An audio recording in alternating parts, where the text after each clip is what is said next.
Hola, Malis.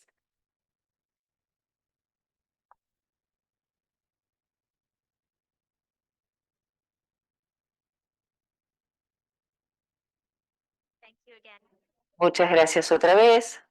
¿Me escuchan bien? Bueno, primero, después de escuchar a estos padres, me quedé muda. Tomé apuntes y las cosas que me sorprendieron fue la relación que construyeron con ustedes y la conexión que ellos sintieron. Así que realmente me siento muy humilde estando parada aquí después de eso y me siento también muy honrada. Ahora vamos a hablar de comunicación y en circunstancias difíciles.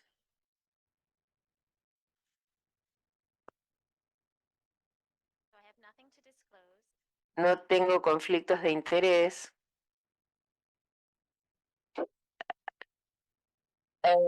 Perdón, pero hay un micrófono prendido afuera y no escuchamos a la doctora, escuchamos el micrófono afuera.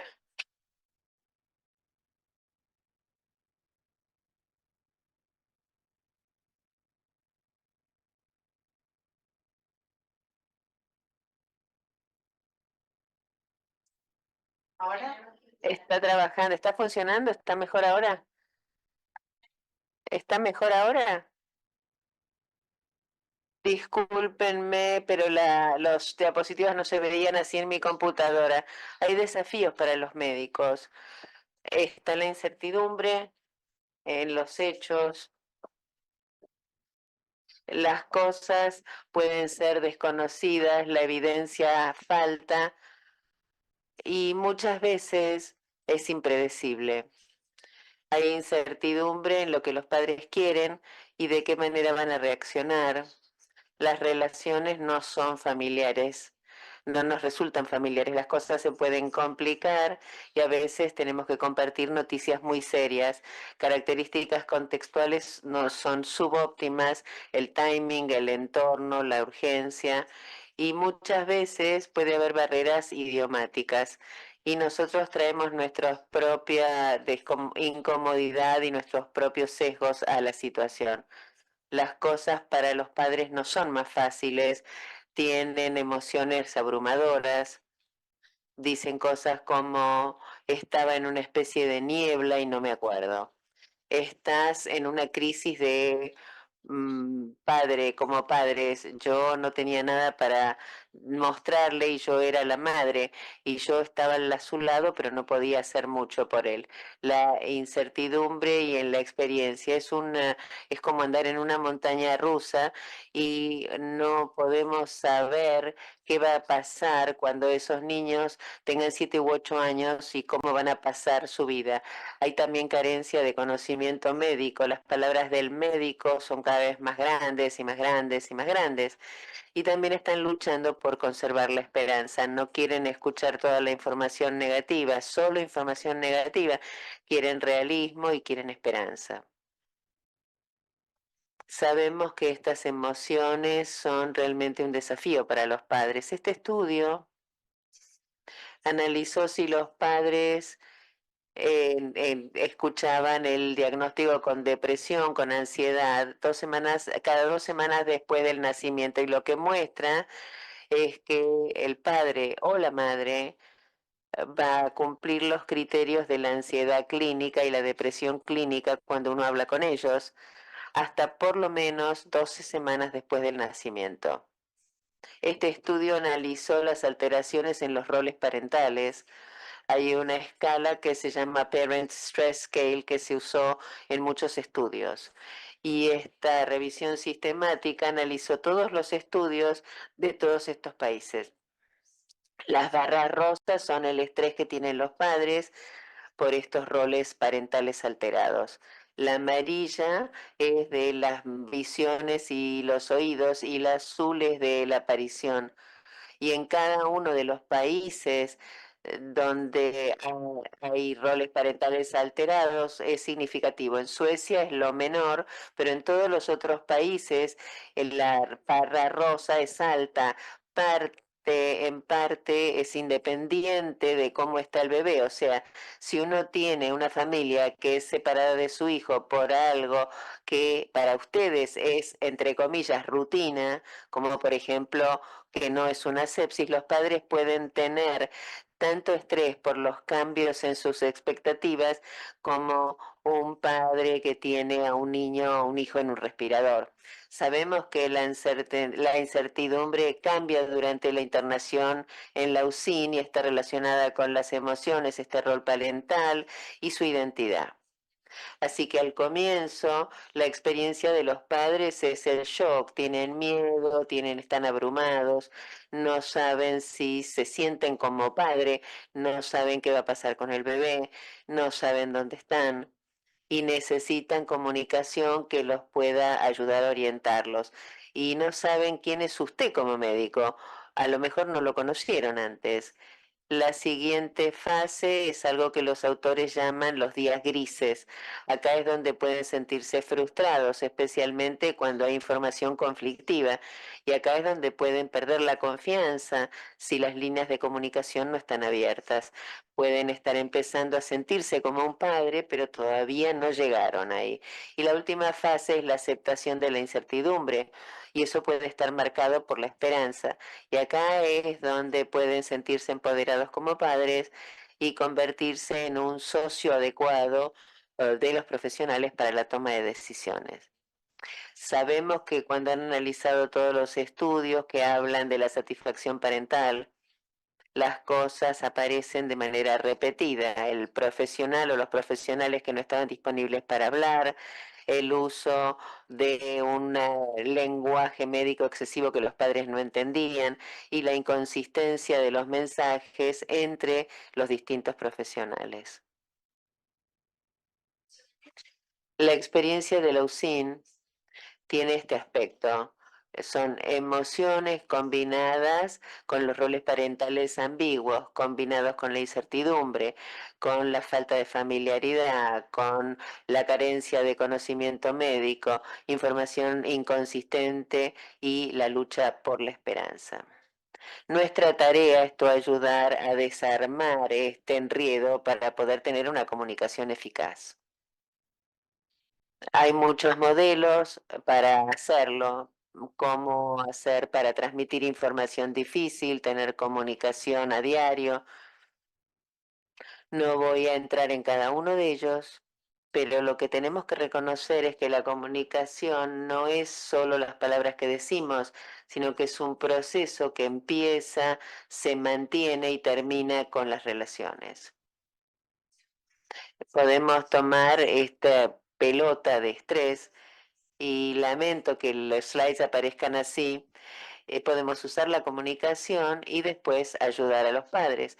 Y en el centro está la relación entre el médico y el padre. Nuestra tarea es escuchar a los padres, empoderar su acción parental y tratar de dejar de lado la incertidumbre, usar un lenguaje claro, encontrarse con ellos con frecuencia, permitir la esperanza y que los mensajes sean claros y consistentes. La comunicación es el procedimiento más común en la medicina. Cuando se han hecho revisiones sistemáticas de la literatura, comunicación es lo que determina la satisfacción con la atención y el bienestar parental. De hecho, cuando tenemos relaciones difíciles con nuestros pacientes, la intervención número uno es la comunicación. Esa es la solución. En este gráfico analizaron las distintas intervenciones. En naranja es lo que es muy eficaz, azul es lo que es efectivo. Y entonces es muy efectivo tener reuniones frecuentes con la familia, más del 90% del tiempo. Eso va a ayudar a una relación difícil. Otras cosas que pueden ayudar es enseñar a los padres. Los padres en recorridos, también registros. Esto hace que los padres se sientan parte del equipo y mejora las relaciones. Cuando les preguntamos a los padres por qué debemos comunicarnos, y este fue una revisión sistemática de la literatura, lo primero que dicen es, está ahí para poder construir relaciones. Después de eso podemos hablar del intercambio de información, después de eso podemos empoderar a los padres y después pueden ayudar a a tomar decisiones, pero si esa relación no existe, todo lo demás no puede ocurrir.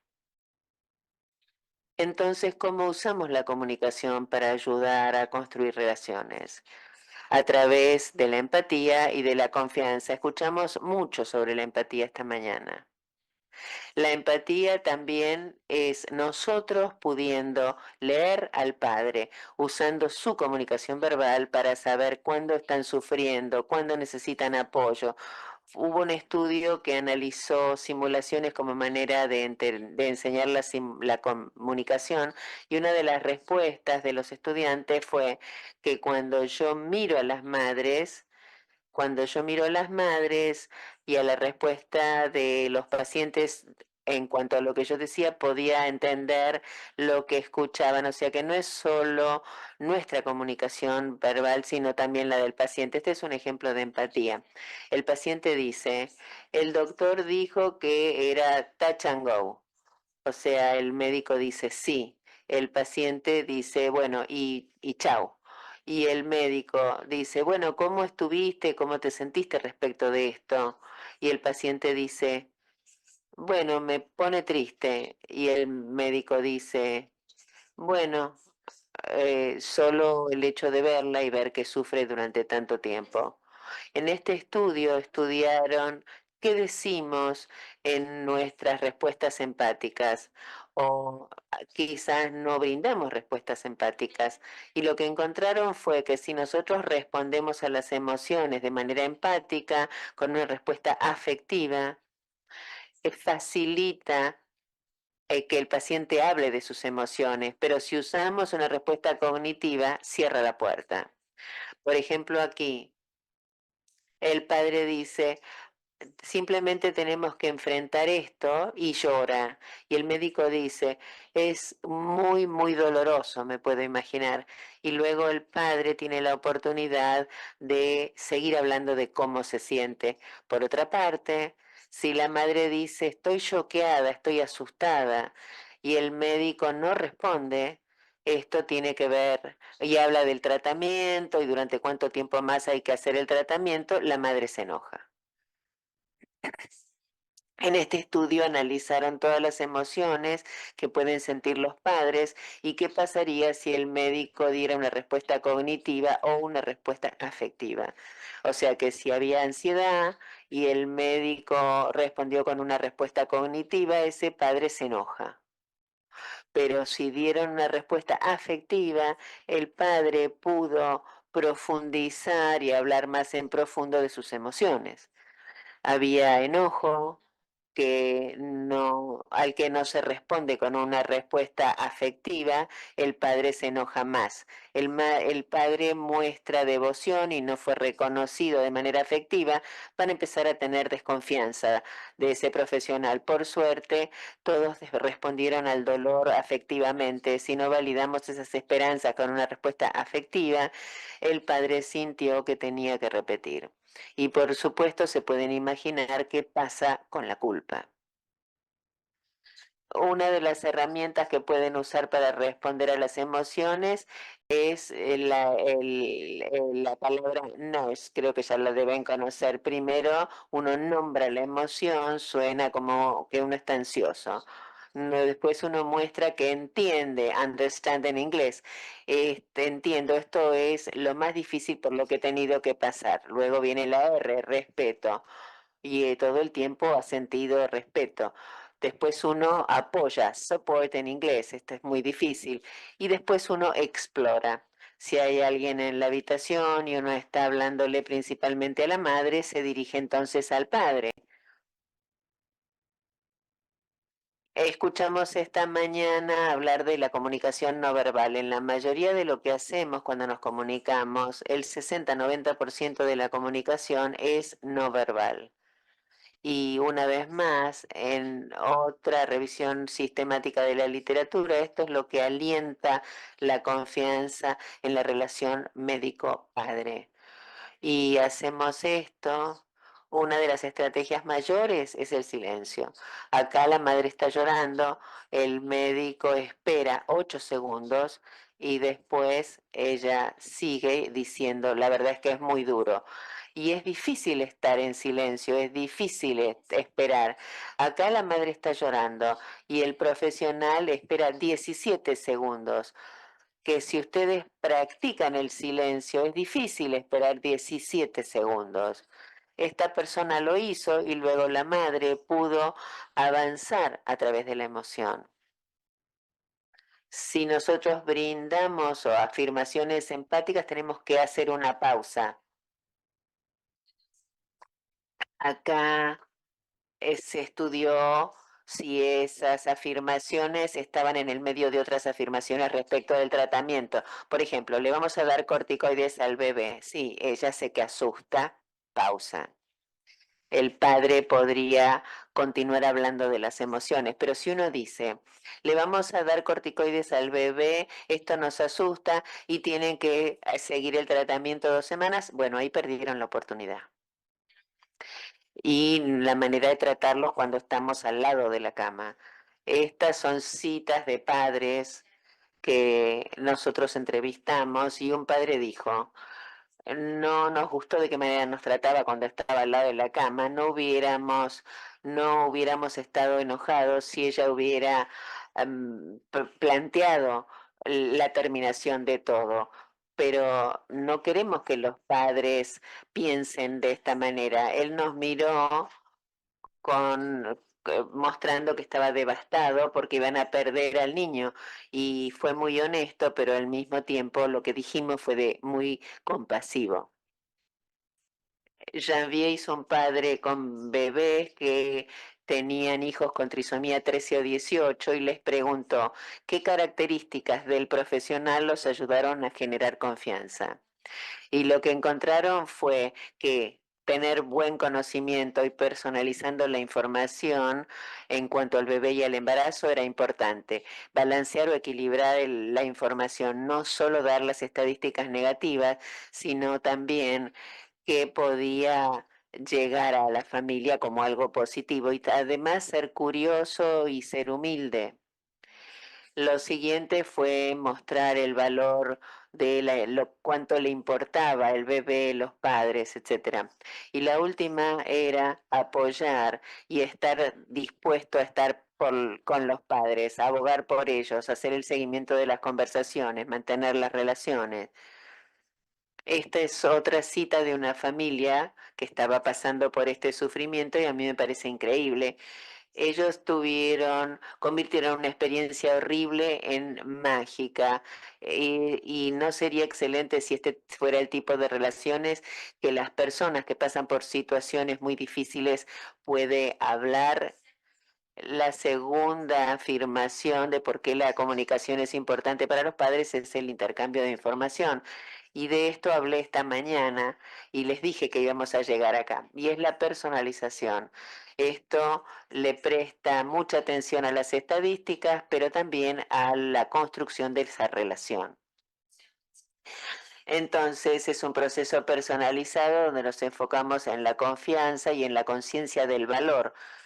No es una lista estandarizada de estadísticas y de resultados.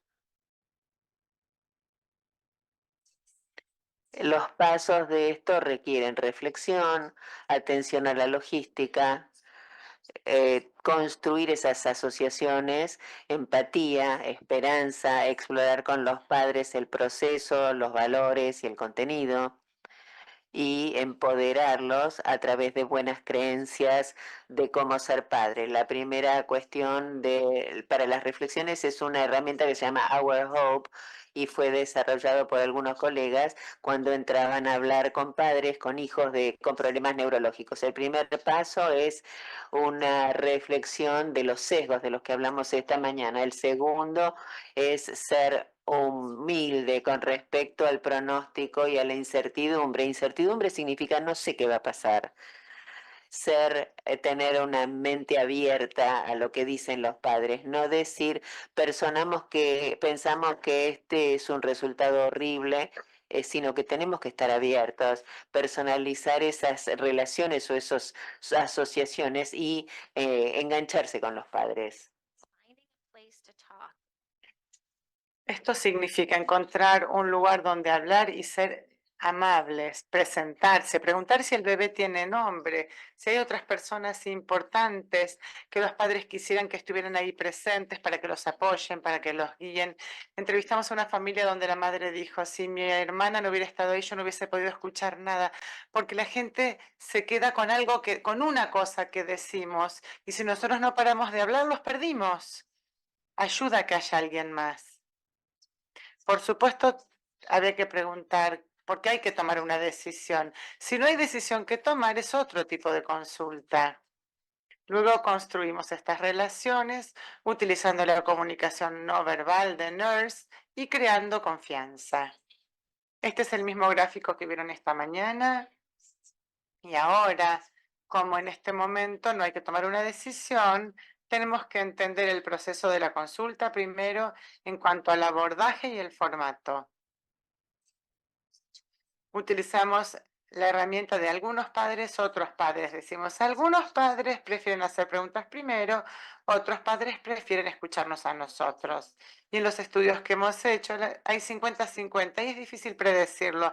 Algunos padres quieren que entremos y les digamos todo lo que sabemos y formular preguntas a medida que avanzamos, mientras que otros padres tienen una gran preocupación, una gran pregunta cuya respuesta esperan de inmediato. Hay personas que quieren formular preguntas y dicen, no quiero que me den toda la información. Y los que quieren el guión dicen, yo quiero saber lo que usted sabe porque yo no sé nada. Luego hay que preguntarles, ¿quieren el panorama general o quieren estadísticas?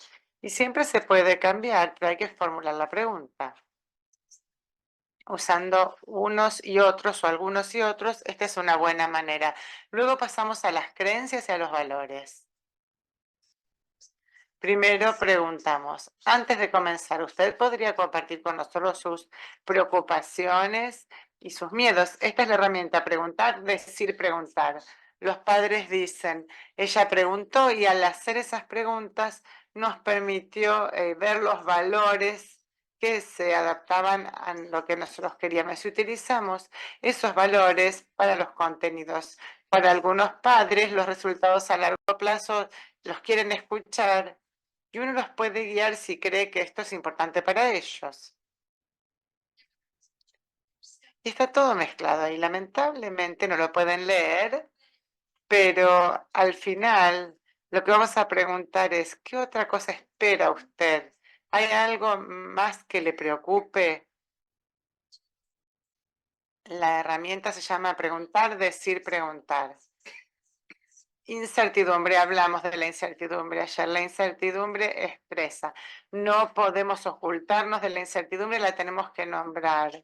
Se han hecho estudios, se han grabado consultas donde hay mucha incertidumbre y los médicos quieren certeza, entonces hacen más pruebas y más pruebas. Pero tal vez esto no ayude a todos los padres.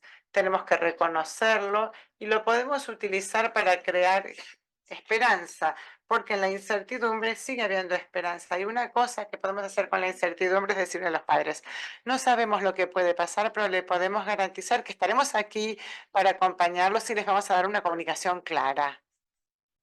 La esperanza es fundamental. Las esperanzas pueden evolucionar. Uno puede tener la esperanza de una cosa que luego se transforme en otra. Las esperanzas también pueden reflejar una habilidad. Hay un padre que dice, la esperanza era de haber hecho todo lo posible. Esto no hace más que reforzar la creencia del buen padre. Esto es una manera de unificarnos con los padres. Nosotros también tenemos esa misma esperanza. Esperamos ese resultado y exploremos también otras cosas. Ahora, ¿cómo utilizamos las comunicaciones para empoderar a los padres? Promoviendo buenas creencias de los padres. Esto lo escuchamos esta mañana. Una madre dijo que no quería que su bebé sufriera. Esa fue su creencia de ser buena madre y eso tenemos que promoverlo. Estas son todas las maneras en que los padres definen lo que significa para ellos ser un buen padre. Esto los ayuda a afrontar, puede guiar la toma de decisiones y puede ayudar a crear buenas relaciones. Las palabras útiles para construir este empoderamiento es nosotros en lugar de ustedes. Y también algunos padres, otros padres, y yo también quisiera. Esa es otra frase. Nosotros, ellos quieren ser los padres que querían ser, aunque sea por un corto plazo. A veces no se sienten todavía como padres. Charlotte, hay que decirles, Charlotte sabe cuánto la aman, pasó meses escuchando su voz. Es fundamental decirles que no son padres malos, no hay nada que ellos hayan hecho para causar esto. Y son buenos padres. Han hecho un gran trabajo al llevar a Charlotte hasta este momento. Se ha desarrollado muy bien hasta ahora. Sabemos que hay maneras, esto viene de ayer, de la diapositiva de ayer, esto nos permite promover buenas creencias, las creencias de ser buenos padres, incluir a los padres en el equipo de cuidado, ofrecer comunicación amable y ver al niño de manera holística y no como un diagnóstico. El cuidado integrado en la familia es otra manera de incorporar y empoderar a los padres. Esto se basa en información y en comunicaciones. Y lo que ven aquí, entre las líneas rojas, son los padres que participaron como miembros del equipo y su ansiedad se redujo, bajó. El último paso es cuando hay que tomar decisiones, cómo personalizarlo. Y de eso hablamos esta mañana, así que lo vamos a ver un poco más rápido.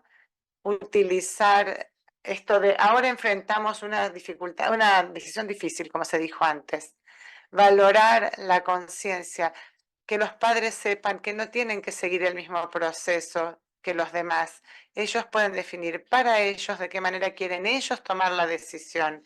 Si quieren seguir una decisión emocional, si quieren medir beneficios y riesgos, todo está bien. Tenemos que saber cómo quieren tomar decisiones los padres de Charlotte y cuáles son sus valores para poder nosotros compartir la información que ellos necesitan. Queremos explorar sus roles y cómo quieren tomar la decisión en cuanto al proceso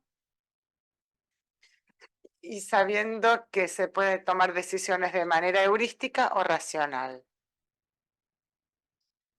Así podemos ayudarlos a ellos. Una vez que han entendido sus preferencias, podrán ellos decidir de qué manera quieren tomar la decisión y los podemos apoyar en eso. Ahora llegamos al punto en que Charlotte está muy grave. Esto es lo que piensan los médicos. Los padres nos esperan en la sala. El radiólogo nos dijo que la radiografía está muy mal. Nos quedamos sin esperanza. ¿Qué les vamos a decir a los padres? Los médicos pueden estar preocupados acerca del sufrimiento emocional que esto va a desencadenar en los padres. No quieren quitarles la esperanza, pero hay cierta incertidumbre y están muy preocupados.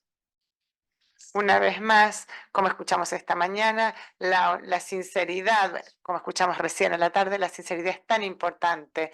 Nuestra responsabilidad es para con el bebé y es importante que los padres tengan la información que nosotros tenemos para que ellos puedan tomar decisiones y para que puedan tomar decisiones que resuenen con sus creencias de buen padre, de buenos padres. Al darles la información sincera, esto aumenta la confianza. Entonces, vamos a ver cómo sale todo esto.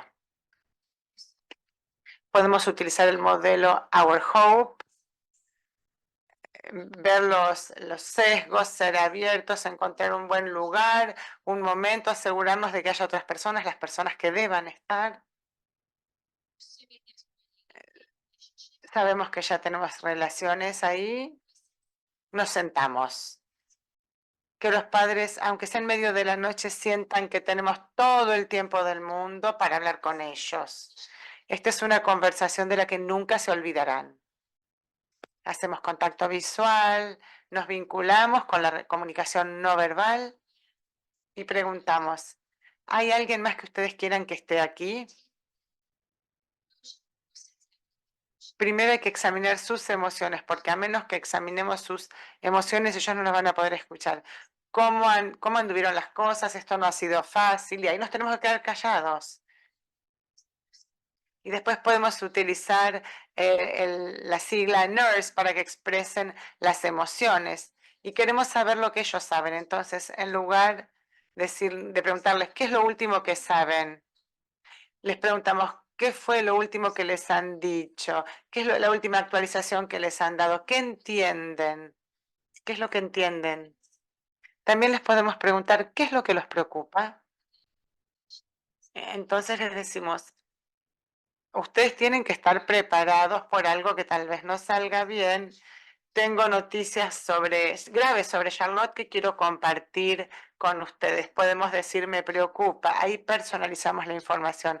A ver si quieren todo el panorama general o los detalles. Luego les decimos, ya les conté las estadísticas. Vamos a ver qué significa esto para Charlotte.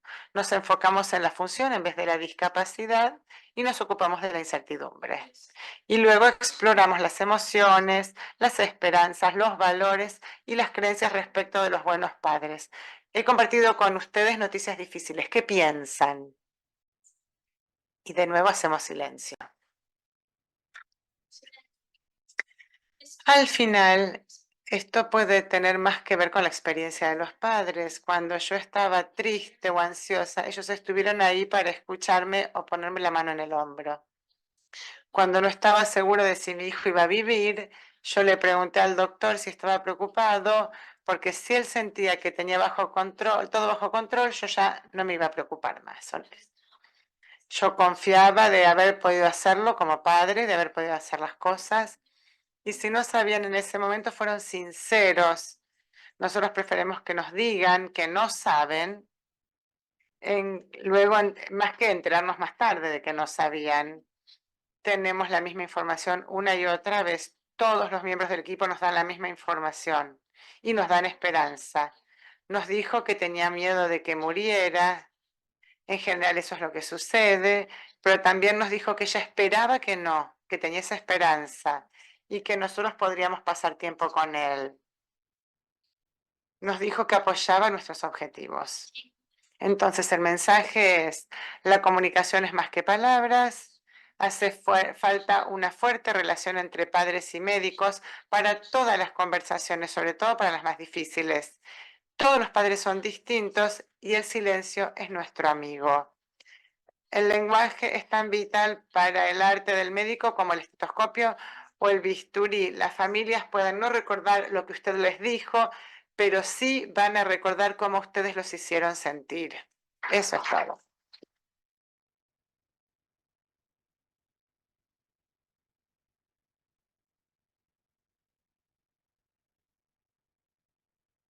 Bueno, muchas gracias. Sí, sentate. Lo invito a Pablo y a Guadalupe, que son nuestro panel reactivo, a ver si quieren comenzar haciendo alguna pregunta. La verdad que la charla es muy interesante. Me quedé pensando en la importancia del silencio y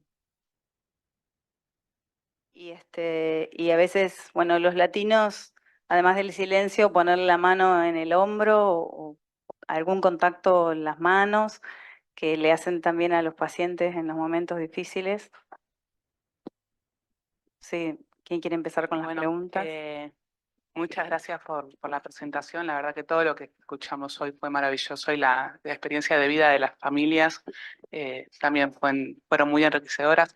Yo recién pensaba, decía, de este lado, ¿no? Del lado de los profesionales, cuando tenemos que transmitir, o sea, sobre todo pacientes que tienen mucho tiempo de internación, donde uno ya genera un vínculo, y es al equipo médico al que le cuesta soltar a este paciente y transmitir, que a veces son los padres, al revés, los que nos dicen que esto ya está. O sea, llegamos tarde ahí, fallamos como equipo, o sea, ¿qué se nos mezcló que no pudimos acompañar a esta familia en la toma de decisión, de esta decisión de futilidad, que fueron los padres los que se dieron cuenta antes que ya estaban preparados? ¿Se entiende la pregunta? Cuando los padres se dan cuenta antes que la situación clínica de su hijo es fútil, ¿sí? Y los médicos dimos muchas vueltas antes de llegar a esa decisión por miedo a lo que estamos transmitiendo o porque los padres no estén preparados o porque nosotros no estamos preparados a dejar ir al paciente. Por ahí es más una reflexión que una pregunta. Yeah, Sí. it is very difficult. Es muy difícil. Yes.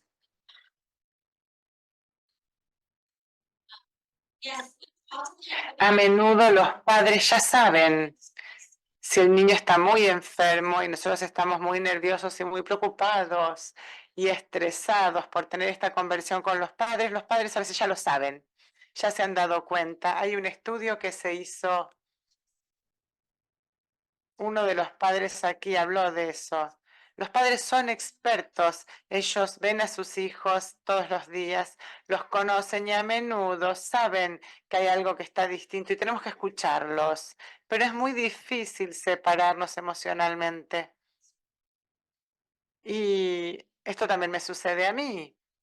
Es muy difícil. Es una buena reflexión, sí, sí. No es que hayamos hecho algo mal, sino que simplemente nos preocupamos demasiado y a veces es difícil ser objetivos. Tenemos que reenfocarnos en el bebé y apoyar a los padres. Y es ahí donde está la transición de la esperanza y entender cuál es la esperanza de los padres y tener el coraje de reconocer cuando ya no se puede lograr alcanzar esa esperanza. Muchas gracias por las exposiciones, no solo la de hoy, que creo que es el corolario de las anteriores también. Tomo lo que decía Paola recién, me quedé también con el silencio, ¿sí? Y lo que es el lenguaje no verbal como una parte fundamental de la comunicación y cómo hacer que ese silencio no sea signo de inseguridad de la persona que transmite hacia la familia. ¿Cuál es el tiempo, más allá de los segundos y todo? Como muchas veces eso es sinónimo de inseguridad para la familia y de no respuesta y no de espacio para que se pueda expresar. Como no caer en eso, en la inseguridad.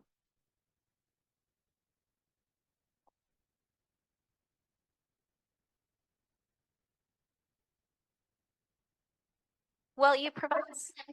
Les ofrecemos el silencio después de explorar una emoción en los padres y yo creo que si el lenguaje corporal, si ustedes se inclinan hacia adelante, si mantienen el contacto visual, eso les comunica su preocupación, mientras que si uno tiene inseguridad, uno se reclina hacia atrás. Yo creo que eso se puede transmitir con el lenguaje corporal y también podemos decir, ¿hay algo más que los preocupe?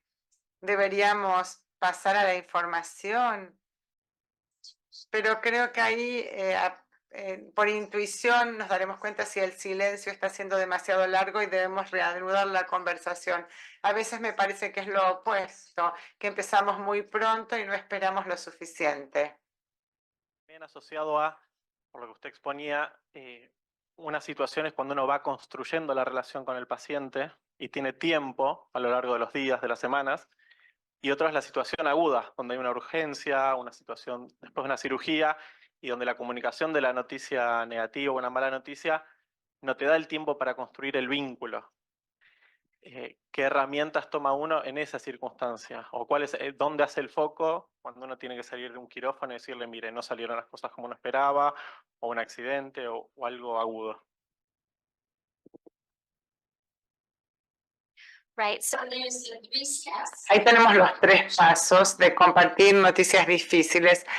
Annie Janvier escribió sobre eso en el contexto de la sala de partos, la primera etapa, donde uno se presenta y dice, estamos aquí, esto es lo que vamos a hacer, vamos a evaluar.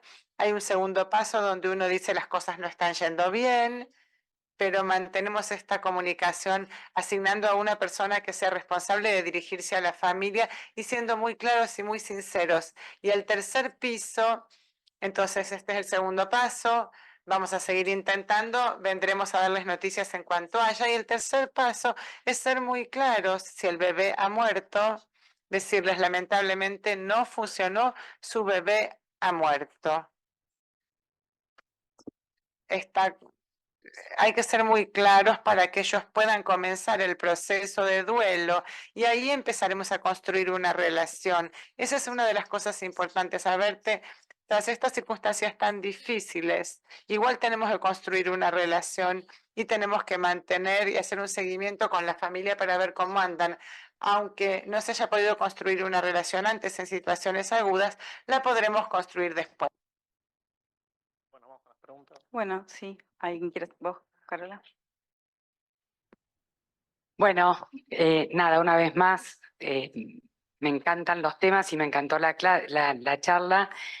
Y pensaba en esto de la comunicación, que es el procedimiento que se dijo acá, el más habitual o el más común que hacemos todos, y sin embargo, por lo menos para nosotros, muy poco entrenado.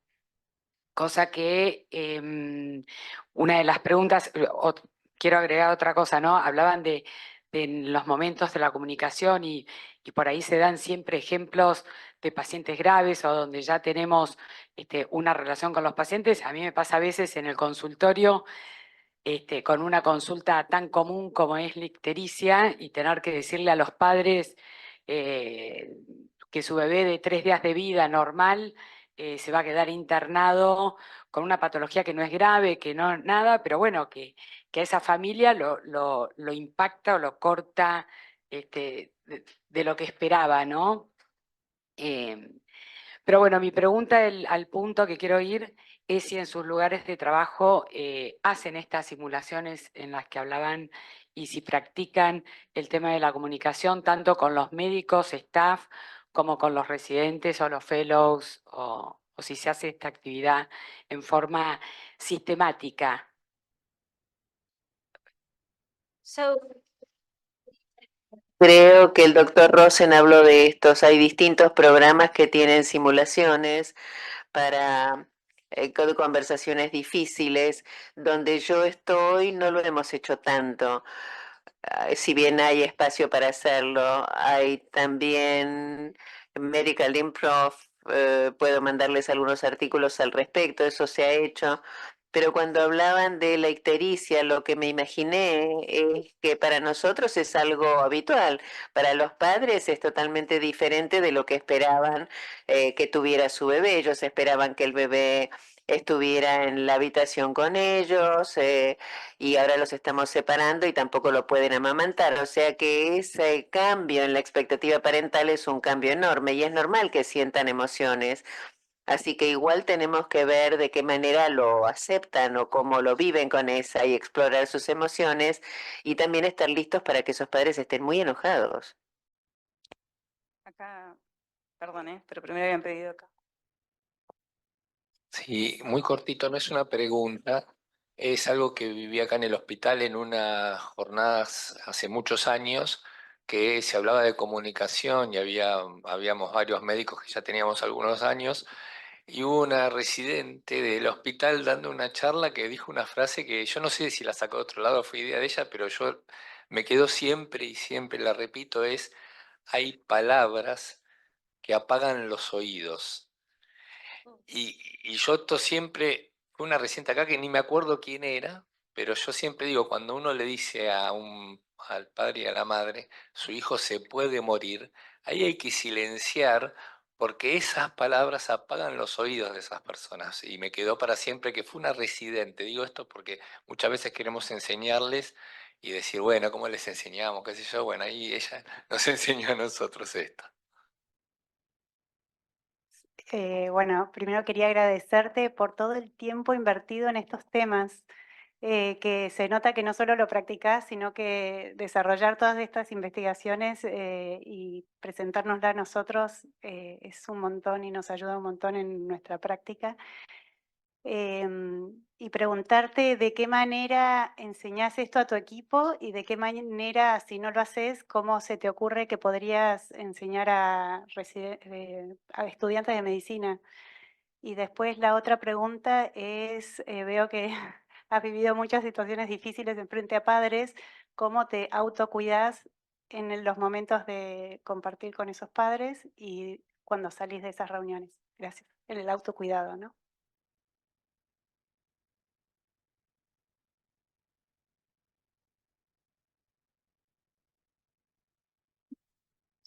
Bueno, primero, creo que nosotros aprendemos de los padres, o sea que lo primero que yo le diría a cualquier estudiante de medicina o residente es, cada experiencia que tienes con un padre te va a enseñar algo. Y también creo que hay algo que debemos decir sobre tener la experiencia uno mismo. Después de tener experiencias uno mismo, uno entiende la comunicación médica de manera diferente. O sea que yo le diría a los estudiantes y los residentes, pensá como si fuera tu madre o tu hijo, si fueras vos quien necesita esa información, y a veces no les resuena hasta que no tienen la experiencia ellos mismos. Por eso creo que improvisación médica es una manera de hacerlo, o sea, y no tener actores, sino que los estudiantes mismos lo hagan. Y en las sesiones en las que he estado, la gente se prende y es una herramienta que está subutilizada en términos del autocuidado. Bueno, eso realmente es difícil. Yo he llorado con gente y está bien que uno muestre las emociones.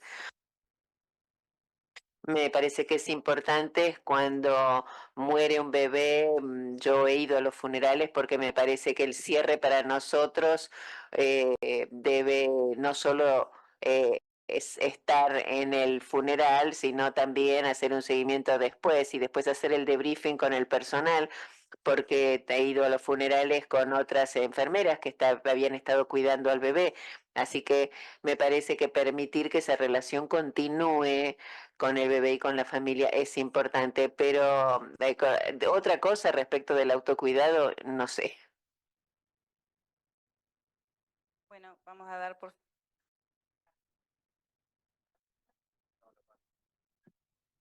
Damos por finalizado esta mesa y te agradecemos un montón por todos los conocimientos que nos brindaste, por ser tan generosa. Y bueno, nos preparamos para la siguiente conferencia que va a presentar el doctor Roca.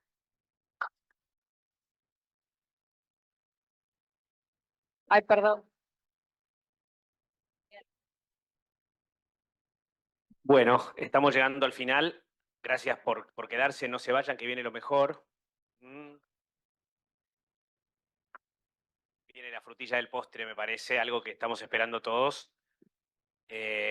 Bueno, pasen por favor. Quiero darle la bienvenida primero a mi amigo Ricardo Diumenjo, que ya nos acompañó durante el día. Es pediatra, compañero de residencia y especializado y docente en relación médico-paciente. Y nos surgió esta loca idea de invitar a su amigo, el licenciado y académico Santiago Kovadlov, un amigo personal de Richard y que siempre ha compartido cosas que ellos comparten y muy ricas, y que la verdad que para nosotros y para mí personalmente es un honor que Santiago se haya acercado acá para charlar un rato con Richard sobre cosas tan importantes para nosotros y tan sensibles en lo que es la crisis de la salud hoy y cómo evoluciona la salud en cuanto a sus prestadores y en cuanto a su vínculo con los pacientes y en cuanto a su vínculo con la sociedad, en cuanto a su vínculo con la enfermedad. Y también con, bueno, el por qué tratar de llevarnos, como hicimos durante estos dos días de las jornadas, a una reflexión sobre el sentido de la medicina, el sentido del cuidado de la salud, el sentido del cuidar, y dejarlos que ellos dos, bueno, nos iluminen con su charla. Así que, bueno, agradecidísimos por su presencia y, bueno, con muchísima expectativa. Tenemos mucha gente también vía online, que, bueno, que deseosos de escuchar este diálogo, así que los dejo. Gracias, Gaby. Bueno, anda déjalo ahí. Hola, ¿se escucha este? Sí, se escucha. Bueno, muchísimas gracias por la invitación. Muchísimas gracias por el espacio. La frutilla es él.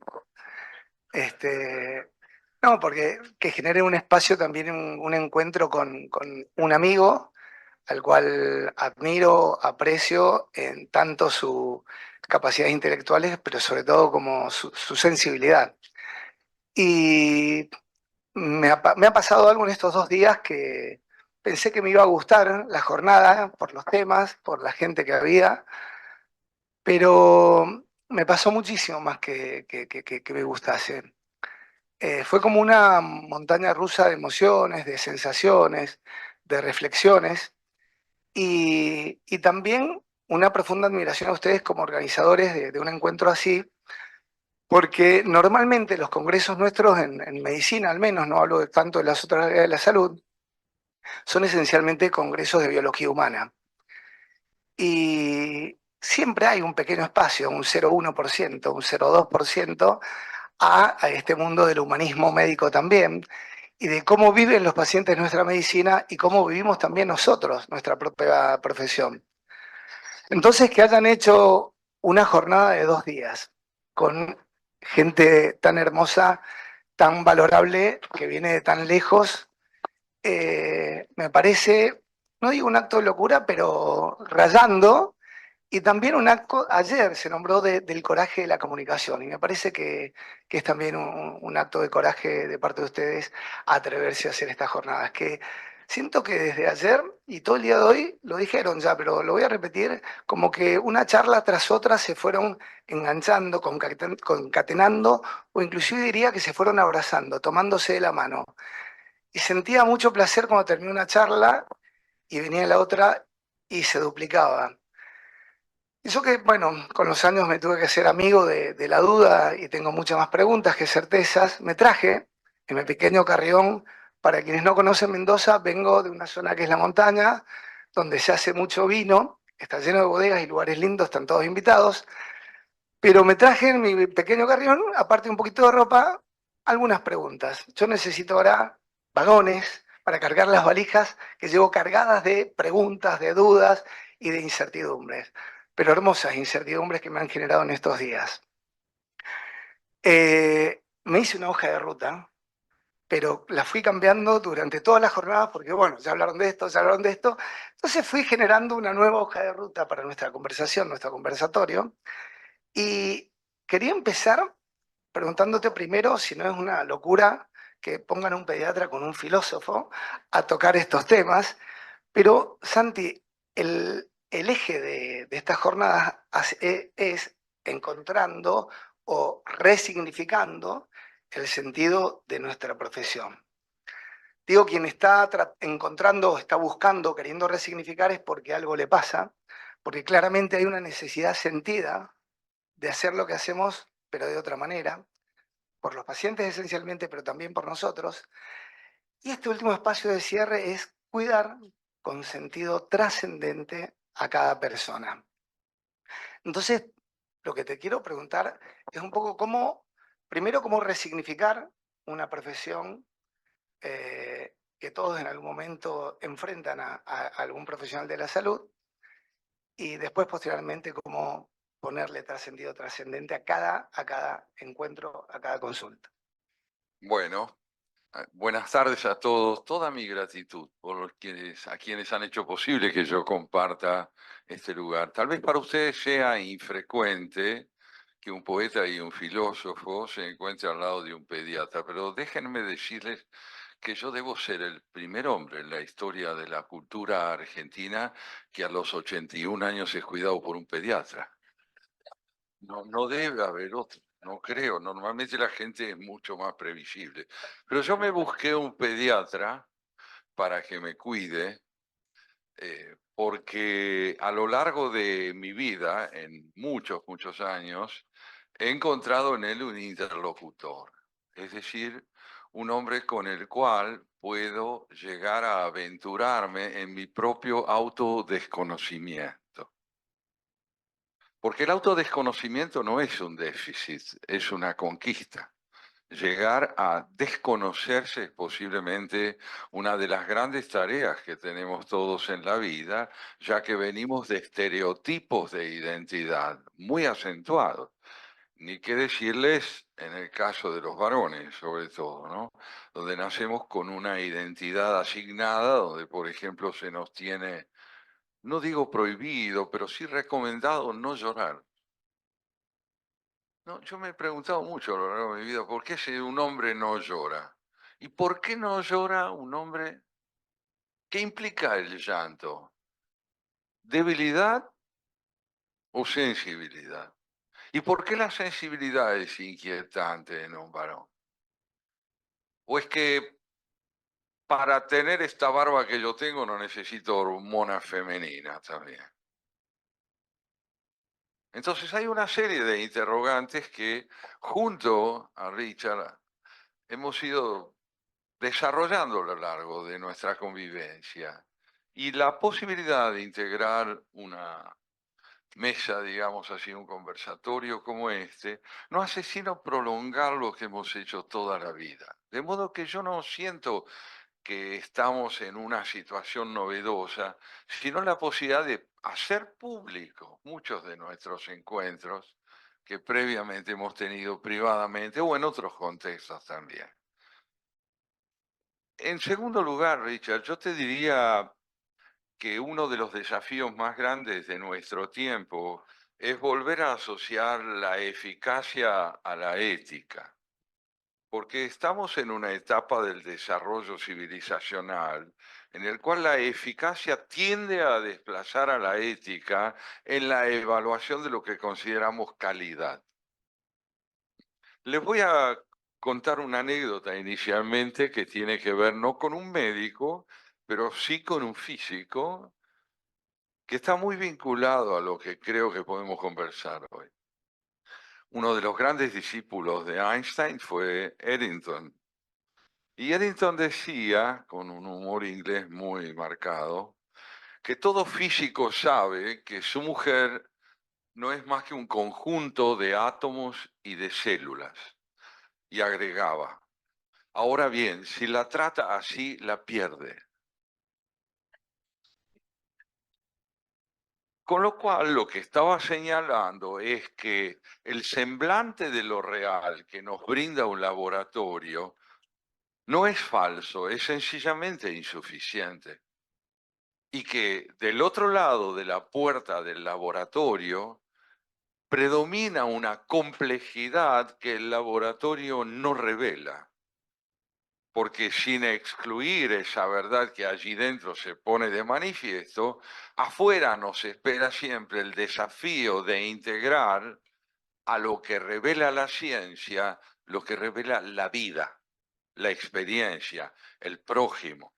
Y yo tengo la impresión de que ustedes, los pediatras, se enfrentan a esa dimensión de la identidad, donde si no ponen en juego la dimensión amorosa, no tienen paciente ni son médicos. Bueno, digo que te quiero. Muy bueno, gracias. Y justo que tocás la historia esta de Eddington tan simpática y tan real. Pensaba, mientras te escuchaba, he tenido la suerte de leer muchos libros, porque si no se los compro yo, ¿quién le va a comprar? He leído muchos libros de Santiago, pero tiene un libro que puedo engancharlo con esto, que es La Nueva Ignorancia, que tiene que ver con los centros de formación, pensemos universidades, colegios, o la historia nuestra, cuando después hacemos los posgrados, maestrías, doctorados, en donde el modelo está centrado en educar y formar técnicamente, y muy poco desde lo humano, seres humanos que no solo que tienen que ser humanos en sus profesiones, sino también son ciudadanos, y tienen que estar preparados en este concepto de la ética y la eficacia en una vida en comunidad. Pensando en esto y en lo que le ha ido pasando a la medicina, en donde si había dos especialidades médicas que otrora fueron de las más buscadas, uno lo veía, por ejemplo, en las residencias médicas. ¿Querés rendir pediatría? Hay muchísimos inscriptos. ¿Querés rendir clínica médica? Hay muchísimos. Bueno, hoy, en gran parte del mundo, quedan vacantes en estas especialidades y se ha ido hacia lo más rentable. Y tiene que ver también, voy a esto del átomo, con la superespecialización y esa búsqueda también del ciudadano promedio, que le duele la cabeza y quiere ir al neurólogo, le duele un poquito la panza y quiere ir al gastroenterólogo. Entonces, la pregunta que te quiero hacer con el concepto de Eddington es si no corremos el riesgo de la pérdida holística y de la fragmentación del paciente, de una mirada absolutamente atomizada de ese ser. Sí, esta es la cuestión central, porque el sufrimiento tiene sujeto. En la habitación 604 no hay un hígado inflamado, hay alguien. Ahora, ¿ese alguien tiene interlocutor? Uno de los problemas que ha generado la medicina prepaga, además de algunas soluciones que aportó, es la urgencia en atender la mayor cantidad de pacientes en menor tiempo, porque de lo contrario no se torna rentable esa atención. Ahora, esto de menor tiempo implica una reducción en la capacidad de escucha. Es decir, que quien sufre no tiene interlocutor normalmente más allá de un tiempo muy escaso, generalmente orientado hacia la localización del problema.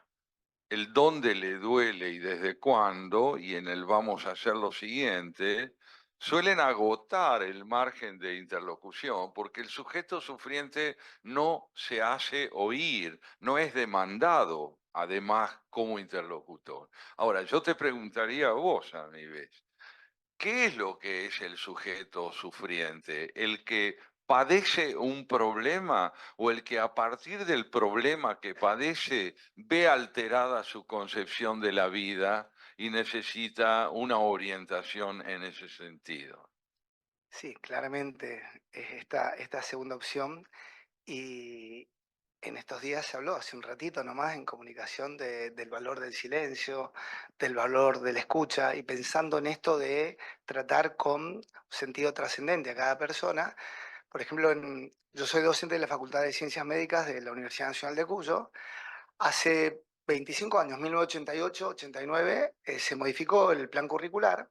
Se tomó un poco parte del modelo de Harvard de la educación centrada en la relación médico-paciente. Todos los años tienen... Y veníamos de un modelo de enseñanza. Yo, por ejemplo, me formé con una historia clínica biológica.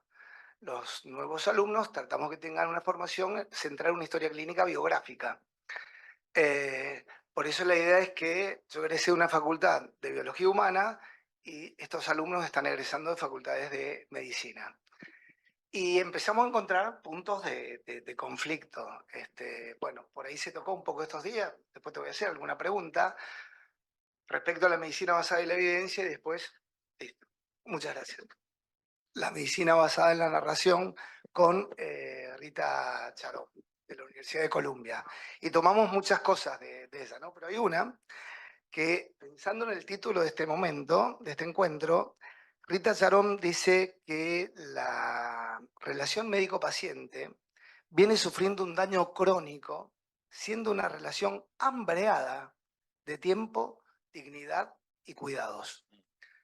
Lo dice una médica.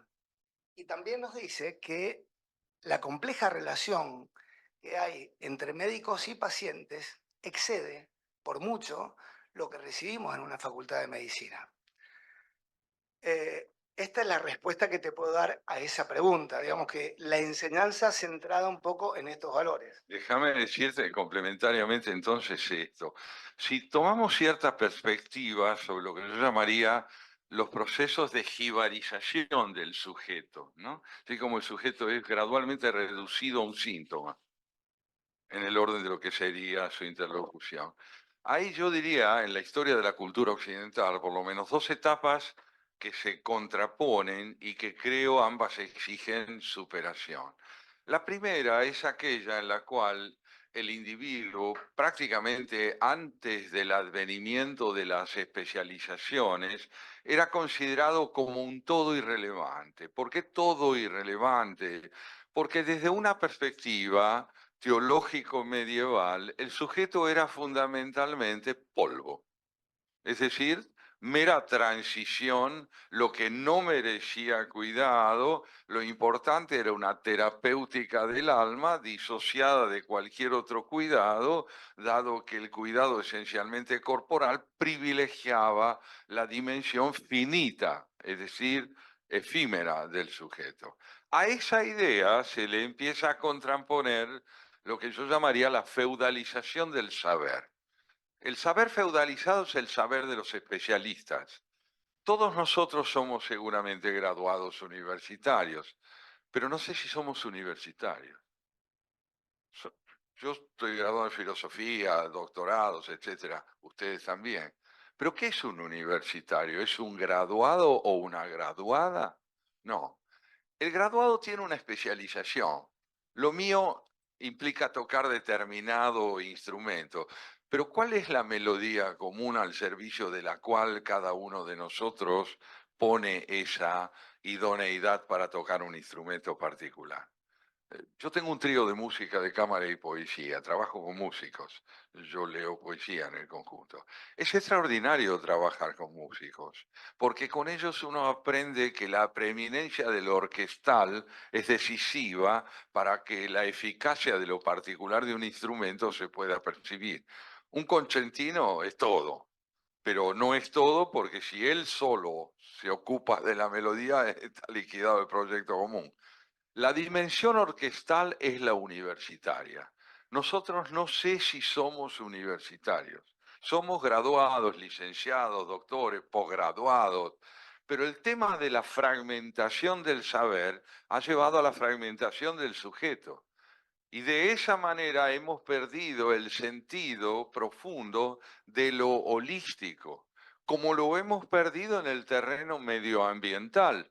Nosotros consideramos que la Tierra es el lugar donde estamos. No es cierto. La Tierra somos nosotros. Lo que le pasa a ella nos sucederá y nos sucede. La contaminación ambiental es intoxicación personal. Y este tema de lo medioambiental vale también para el campo de las disciplinas. Tenemos que preguntarnos de nuevo qué es el dolor, qué es la salud, qué es un sujeto como interlocutor y si la palabra paciente no está demasiado cerca de la palabra pasivo, como para que no la redefinamos.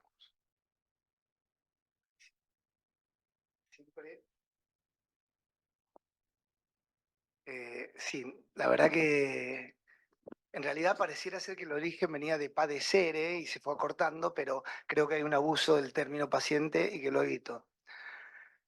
Me encantó lo de la fragmentación del saber y la feudalización, sobre todo, del saber. Ahora, ¿puede estar vinculado esta superespecialización, porque creo, sin desmedro, que mientras más cerca está uno de la clínica, más cerca está del paciente y a lo mejor cuando es un súper técnico en pestaña, puede que a lo mejor se dedique más a fragmentar. Pero pienso, ¿y cuánto de esto no puede estar vinculado con la necesidad de construir supuestos, certezas, para paliar la angustia que permanentemente convive con nosotros al tomar decisiones de la incertidumbre? Puede ser que nos vayamos corriendo también, no solo por esta poca capacidad de ser universales y ser orquesta y no músicos solistas, pero muchas veces siento que construimos supuestos que después con los años no era así, vuelve a cambiar. Adherí a la medicina basada en la evidencia cuando vino en mediados de los 80 un grupo de canadienses clínicos y epidemiólogos desarrollaron métodos para medir con mayor precisión y de ahí poder tener resultados más confiables. Pero después leí alguna vez a William Gould, hace 150 años, quien acuñó el término anorexia nerviosa en Inglaterra, que decía, ciencia que a través de echar luz radiante sobre un problema particular en nuestros ojos, nos enceguece por un tiempo aquello que subyace más allá. O Borges cuando dice que la duda es una forma de la inteligencia, u otra, estoy lleno de perplejidades y carente de certezas. ¿No será que muchas de estas cosas que vamos desarrollando y construyendo tiene que ver con esa angustia? Hoy se habló de la incertidumbre, la doctora habló recién, de tomar decisiones de la incertidumbre, esa necesidad de paliar esa angustia. Bueno, esto se está convirtiendo en una reunión filosófica, ustedes se la buscaron, pero claro que sí, Richard, claro que sí. Yo diría en primer lugar y en relación a ese punto que lo que hasta aquí hemos logrado es dibujar una profunda asimetría entre la dimensión superprotagónica de la especialización y la anemia humanística. ¿no? Es el humanismo, la educación humanista en las disciplinas científicas es tan pobre esa dimensión humanística en términos de educación como lo es la científica en disciplinas como la mía. En filosofía, en literatura, jamás invitamos un físico a la presentación de un libro de poemas. Y ustedes dirían, pero es lógico, ¿qué tiene que ver? Tiene muchísimo que ver. Un ejemplo, el siguiente poema de Albert Einstein. Repito, el siguiente poema de Albert Einstein. Es una frase de sus "Cómo veo el mundo". La verdadera estirpe de un físico no la prueba el hecho de que se interese por el conocimiento de las leyes, no la prueba el hecho de que se interese por el conocimiento de las leyes, sino el hecho de que manifieste perplejidad porque las hay. Sino el hecho de que manifieste perplejidad porque las hay. Eso prueba la verdadera estirpe de un físico. Y es esencial. Esto no reemplaza el conocimiento físico-matemático, le da dignidad. Porque la verdadera diferencia entre un físico cabal y un especialista es que el físico cabal sabe que está operando en un punto donde confluyen el discernimiento característico de la cifra y lo indiscernible característico de lo imponderable de lo real. Sin esta confluencia en el saber entre lo que puedo discernir y lo que se me escapa a medida que comprendo más, no a medida que comprendo menos, es lo que decía Santo Tomás de Aquino hace 800 años. Tomás decía, bueno, ¿dónde estamos? ¿No? Estamos en la Austral. ¿Qué decía Tomás? La mejor calidad de la ignorancia es lo que crece con el conocimiento. Porque una cosa es no saber y otra es ser un gran ignorante. Y hay que ser un gran ignorante, ¿no? Un gran ignorante es alguien prudente, es alguien que le dice aquello que dijo Borges el día que un admirador se encontró con él en la puerta. Yo estudiaba filosofía y pasillo por medio Borges enseñaba literatura inglesa. Entonces había un muchacho que se paseaba ansiosamente para saludarlo, esperando que termine la clase. Y cuando Borges apareció, el conmovido lo mira y dice: "Usted es Jorge Luis Borges". Estaba delante de Homero el pibe, ¿no? "Usted es Jorge Luis Borges". Y Borges lo palmea y le dice, medio ciego, bueno, momentáneamente. Esta doble, era Borges, pero también era un señor que tenía problemas de hígado, un caries, que se iba a morir. Y quien no hace confluir la conciencia de la finitud con el despliegue del saber es víctima de la angustia de la que vos hablabas. No es fácil seguirle el hilo. Yo dije, no, yo dije que había hecho una hoja de ruta y la fui cambiando, pero es que podemos seguir con ese tema. Alucinante, alucinante. Se vienen muchas cosas, pero hay una que no la quiero dejar para el final porque por ahí a lo mejor hablamos mucho y alguna vez, hace mucho, hace 18 años lo llevé a dar una charla a Mendoza por no fue una crisis de vocación, pero sí sentí que lo que hacía desde mi lugar de pediatra era muy poco, porque a mis pacientes les pasaban muchas cosas fuera del consultorio. Y que yo hablaba todos los días, cuando vacunaba, cuando hablaba con un adolescente de sexualidad, cuando hablo de alimentación para prevenir muchas enfermedades en los chicos pequeños, hablaba tanto del futuro que me pasaron cosas difíciles a las familias que yo seguía, que me hicieron ver que el futuro es hoy. Y desde situaciones de violencia a familias, accidentes de adolescentes que están en coma. Y ahí desarrollé un programa con unos amigos de educación en valores, haciendo el diagnóstico que lo que estábamos con una situación de carencia de valores y que repercutían en la vida de mis pacientes, que yo de alguna manera tenía que hacerme cargo también de eso. Ese programa se llamó Dr. Carlos Gian Antonio, el padre de la pediatría y el maestro de muchos de los que estamos aquí. En nuestras charlas, Santiago, hablando de lo que nos convoca también hoy, que es la vocación, dijo algo que lo vas a decir vos, porque no, en mis palabras no suena tan lindo, pero que sentí que me estaba resignificando, como me ha pasado estos 2 días, escuchando a todos, pero sobre todo a los pacientes, que estamos permanentemente resignificando nuestra profesión, ¿no? Entonces me gustaría que hables de la vocación y que des esa definición que me atrapa. Yo a veces me acuerdo de lo que dije.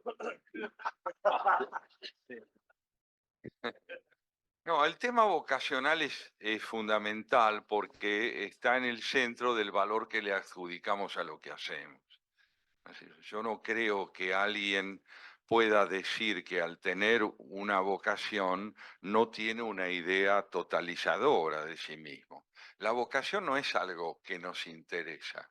Uno puede tener muchos intereses, pero una vocación, a diferencia de lo que solemos decir, no es algo que uno tiene.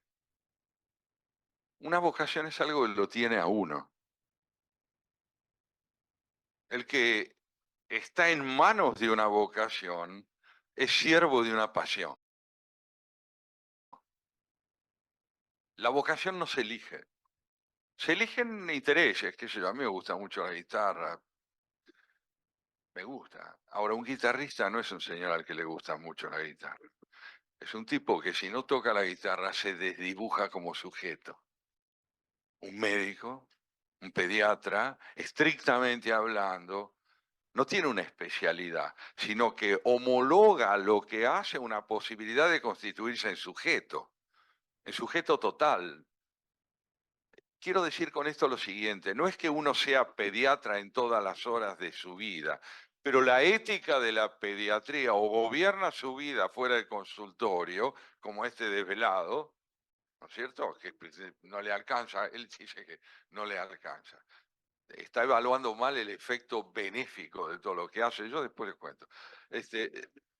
Pero lo que es cierto es que una vocación nos constituye ontológicamente como seres humanos. Después están los intereses y las especializaciones.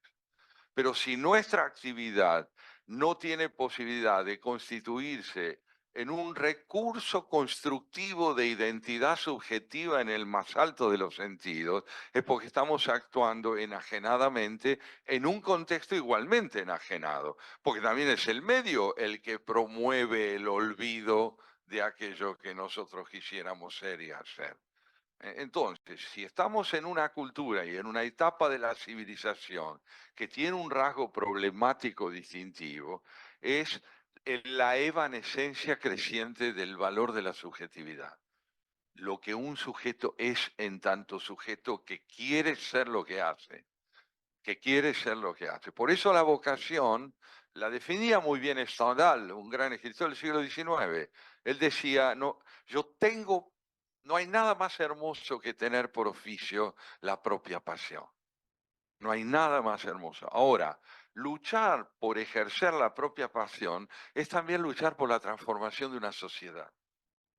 Porque es la sociedad la que, al perder su rumbo humanístico, nos convierte a nosotros en fragmentos, es decir, en graduados, licenciados, especialistas en seres que van perdiendo el sentido de lo universitario. ¿Qué es una persona culta? ¿Es una persona que tiene pintura? No. El que sabe de pintura es un especialista en pintura y el que sabe de medicina hepática es un especialista en eso. La cultura es la capacidad de advertir la interrelación que guarda lo que hacemos con lo que no hacemos, con aquello que excede nuestro campo. Por eso yo les decía antes, una de las experiencias más ricas que yo creo que se puede vivir es invitar a la presentación de un libro de poemas a un médico. ¿Por qué? Porque la poesía no es un género literario primordialmente, es una mirada sobre el mundo. Y lo típico de esa mirada sobre el mundo es el descubrimiento de las presencias.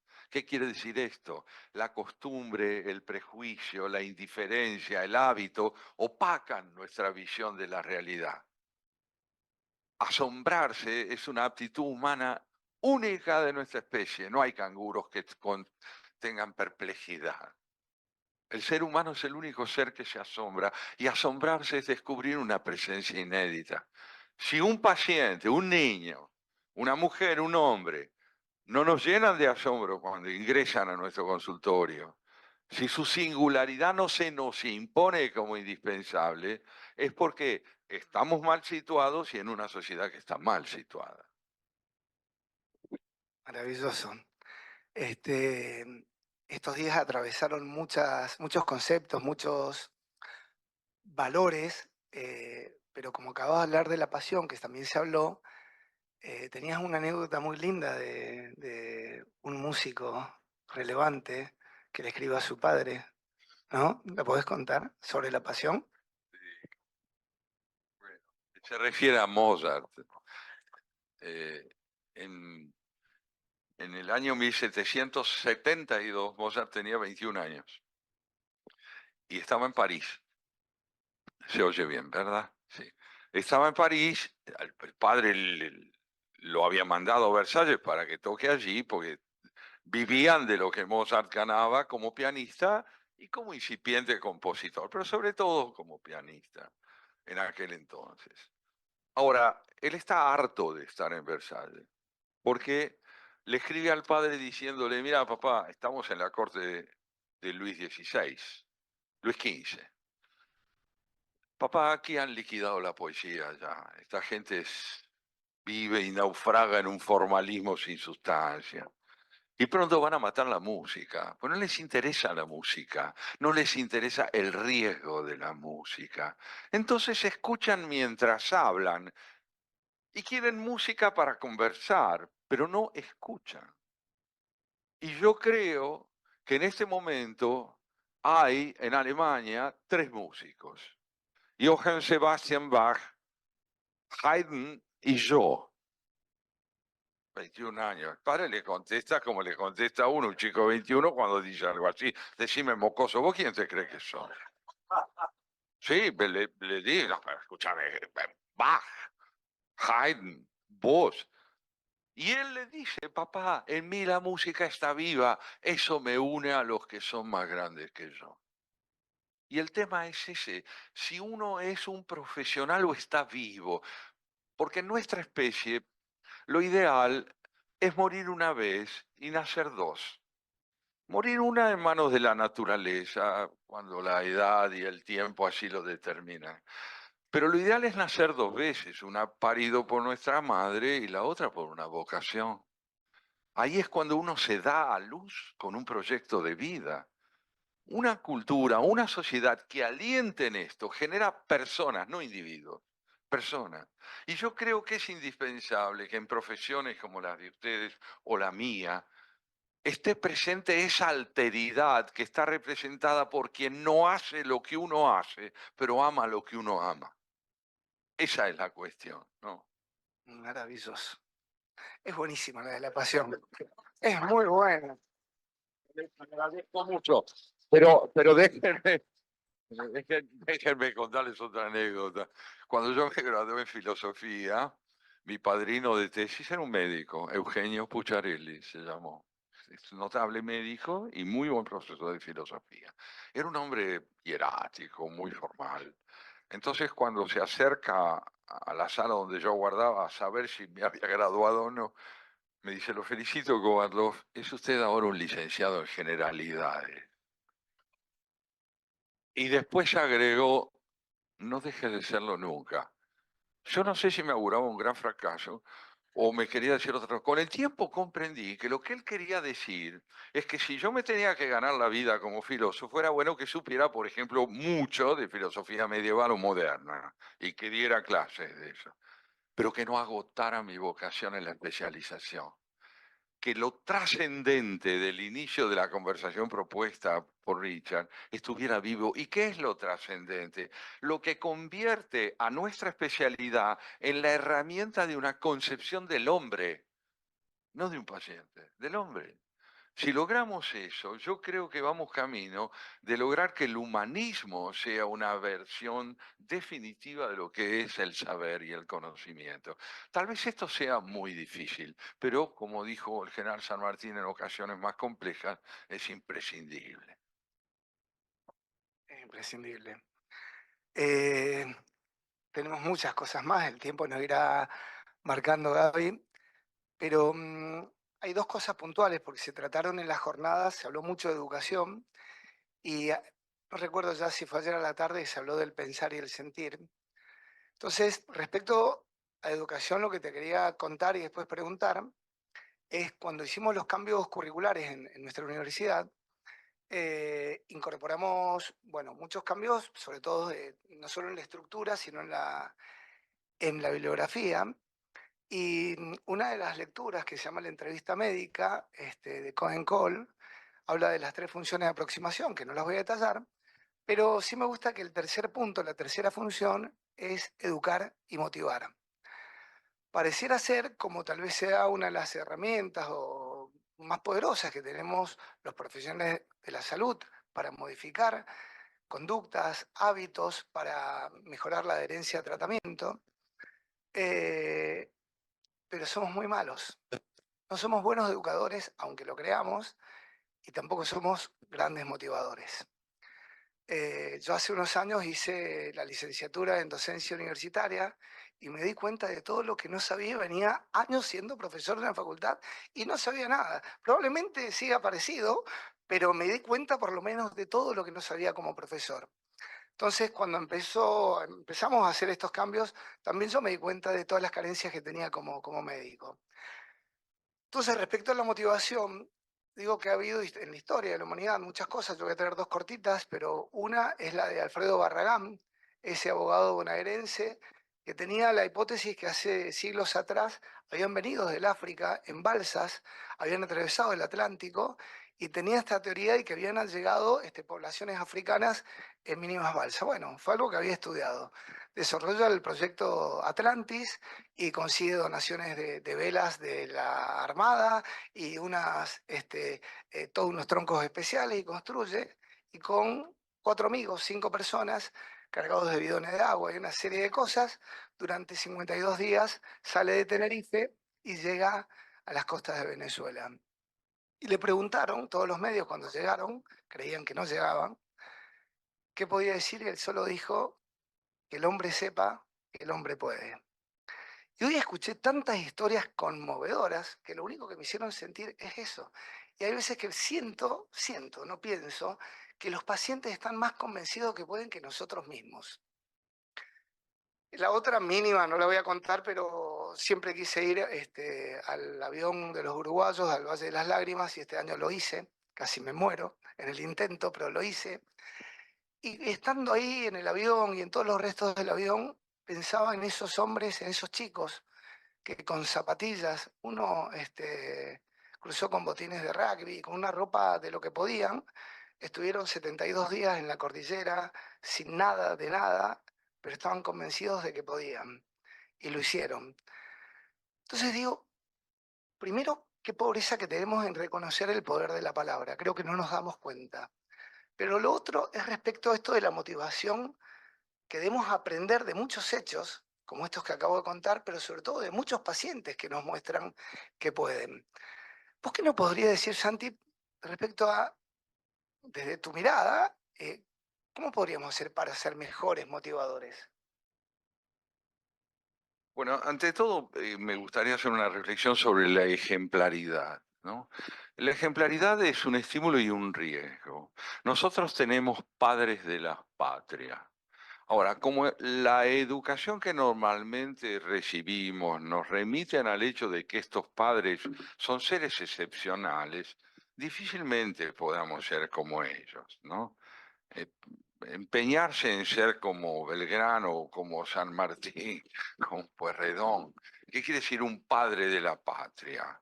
Un padre de la patria es un ser de referencia cuya ejemplaridad debe orientarnos en la vida. Ahora, ¿qué educación brindan estos padres de la patria? Normalmente, cuando la educación es superficial, se nos habla de su condición heroica y del valor excepcional que han tenido, pero no se nos enseña a heredar. Es decir, nadie nos dice, miren, para ser hijo de estos padres hace falta, ante todo, partir de la idea de que no nacieron excepcionales. porque si nacieron excepcionales, mi querido, usted está liquidado. Entonces, claro, se fueron construyendo. ¿Y cómo se construyeron? Se construyeron convirtiendo la adversidad en posibilidad. Para convertir la adversidad en posibilidad hay que tener más imaginación que experiencia. La experiencia en general lo que enseña es qué es lógico y qué es viable. Por ejemplo, cuando la Iglesia Católica intenta persuadirlo a Cristóbal Colón de que no se dirija hacia las Indias porque se va a caer, se está basando en la experiencia lógica de lo que enseña la época. La hipótesis de que la Tierra es redonda no la tienen ellos, la tiene Colón. Cuando Colón se atreve a hacer lo que hizo, desafía el sentido común. Es decir, convierte lo que sería inviable o una dificultad en una posibilidad y un riesgo. Yo creo que en el momento en que nosotros podemos aprender, es decir, convertirnos en estudiantes dignos de los padres que tuvimos, es cuando estudiamos la coexistencia en nuestros padres de aspectos extraordinarios y ordinarios. Descubrimos que son humanos. Y si nos damos cuenta que son humanos, lo que tienen de excepcional aparece con mucha más evidencia y con mayor estímulo para nosotros. Voy a un ejemplo. La novena sinfonía de Beethoven, la Oda a la Alegría de Schiller. ¿Quién no se conmueve con eso? Bueno, el señor Ludwig von Beethoven se contrajo una sífilis en un prostíbulo. Frecuentaba prostíbulos. Se agarró una sífilis ahí, que le produjo sordera. Pero ¿cómo puede ser que Beethoven frecuente un prostíbulo? Y yo digo, ¿y por qué no? La genialidad y la ética no tienen nada que ver. La genialidad es hija de un repertorio de aptitudes, la ética, el amor y demás elementos de otras experiencias. Entonces, ¿a dónde voy con esto? Voy al hecho de que si nosotros comprendemos que la genialidad no es un atributo de una vida ejemplar, sino lo ejemplar de una vida mediocre, entonces tenemos posibilidades de aprender.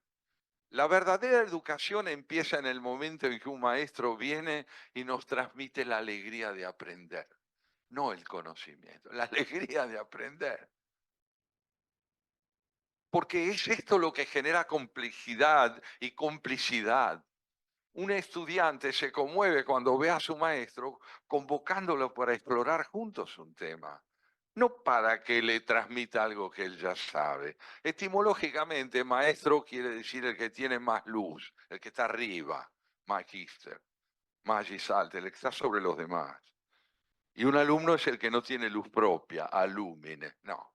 Así no vamos a ningún lado, tendremos padres ejemplares y seremos hijos de, bueno, realmente huérfanos. En consecuencia, creo yo que nuestra posibilidad de aprender depende de la complicidad que sepamos generar en el proceso de aprendizaje. Primero la complejidad, luego la complicidad, el poder mostrar que un maestro es alguien que aprende mientras enseña y no alguien que ya sabe. Esto que él decía, y lo ejemplificaba con su vida sin proponerse ser ejemplar. Pero es esto, de lo contrario no hay transmisión. La transmisión es la temperatura emocional de la información. La temperatura emocional de la información, ¿no? Cuando esta temperatura alcanza como mínimo los 39 grados, no hay alguien enfermo, está alguien que se empieza a curar. Gracias. A mí me quedó muy claro. Lo otro que te decía que también atravesó en estas jornadas, pero ayer, no sé si hubo como un neologismo con el verbo sentir y pensar, ¿no? No alcancé a entender si era sentipensa, pero se me venía la anécdota de un sacerdote jesuita español, Carlos Vallés, que se va a la India a hacer toda una experiencia en espiritualidad y en meditación, y cuando vuelve a a Occidente, le preguntan, bueno, ¿qué es lo que más tenés para contarnos de tu aprendizaje en las tierras de Gandhi? Y dijo que, bueno, que el llegar a la India con el molde que ya tenemos, este molde aristotélico, tan esquematizado, y después vino este señor francés, filósofo, a decirnos, pienso y luego existo, dijo que se dio cuenta que eso no existía nada en estos lugares. Y que la observación que le hacían eran que en Occidente habíamos perdido el contacto con la naturaleza, la capacidad de reconocer el instinto de los sentidos y la inteligencia animal. Entonces, leyendo alguna vez a este hombre tan sarcástico francés de hace 150 años, Jean de Le Bruyère, no sé cómo se decía así, Le Bruyère, decía que para quienes piensan, la vida es una comedia y para quienes sienten, es una tragedia.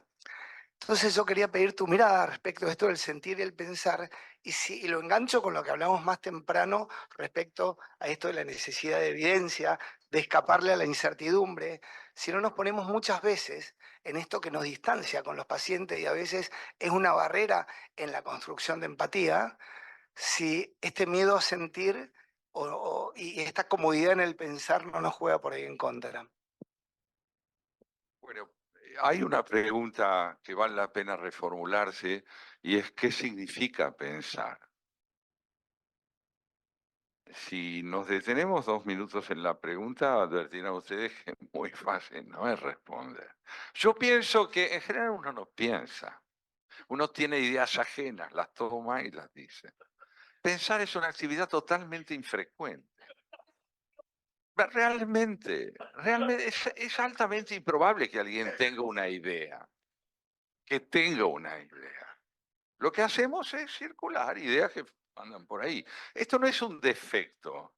Es la característica de una cultura que no incita sino a obedecer en el campo del pensamiento. La famosa sentencia Magister Dixit, lo dijo el maestro, es la que suele avalar o respaldar lo que decimos. Entonces no nos fundamos en nuestro poder de persuasión, sino en la autoridad de quien habló antes que nosotros. Sí, porque Kant sostuvo, Kant lo dijo, bueno, debe ser cierto. No, no es cierto. Es discutible. Pero para poder entender cuál es la responsabilidad de aprender a pensar, lo imperioso es comprender algo, a mi modo de ver, fundamental respecto de qué significa preguntar. Las preguntas no vienen antes de las respuestas, vienen después. Hay que entender la anatomía, perdón por la intrusión en el campo, la anatomía de una pregunta. ¿Qué es una pregunta? Es una respuesta descompuesta. La disfuncionalidad de una respuesta se llama pregunta. Cuando una respuesta disponible deja de circular como viable, cuando se vuelve obtusa, se convierte en pregunta. La pregunta es el estado de descomposición de una respuesta previa. Por lo tanto, aprender a preguntar significa entender qué ha perdido funcionalidad dentro del campo del saber disponible.